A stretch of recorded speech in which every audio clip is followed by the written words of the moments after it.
ఒక ఊరిలో కోకో అనే ఒక ఆలస్యమైన పిల్లి మరియు మోమో అనే తెలివైన చిన్న ఎలుక ఉండేవి. కోకో రోజంతా నిద్రపోవడమే ఇష్టపడేది.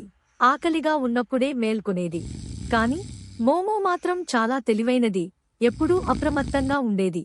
కోకో ఆలోచిస్తూ, అయ్యో, మోమోని పట్టుకోవడం నాకు బాగా కష్టంగా ఉంది. మరి నేనే వేటాడకుండా అతను నా దగ్గరకు రావడానికి ఓ పద్ధతి కనుక్కోవాలి. కోకో తన గేమ్ ఆడటానికి ఓ ప్లాన్ వేసింది. అది నిద్రించినట్టు నటిస్తూ నేలపై ఒరిగిపోయింది. నోరు కొంచెం తెరిచి, కళ్ళు మెల్లగా మూసి, ఊపిరి బలహీనంగా తీసుకుంటూ అరచేతుల మధ్య తల పెట్టుకుంది. మోమో సందేహంగా చూస్తూ, ఏమిటి? కోకో ఇలా నిశ్శబ్దంగా ఉండటం అసాధారణం. పిల్లి అంటే ఎప్పుడూ బద్ధకస్తమే కాని ఇంత నిశ్శబ్దంగా ఉందంటే బహుశా ఇది ఒక ట్రిక్ కావచ్చు.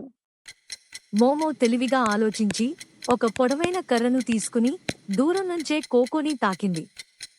కోకో గట్టిగా అరుస్తూ, మియా మియా, ఎవరు నన్ను మెలిపెట్టింది?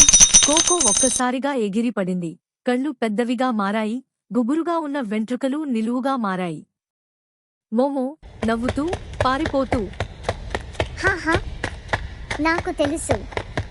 నన్ను మోసం చేయడానికి ప్రయత్నించే బదులు నువ్వు మరింత కష్టపడాల్సింది.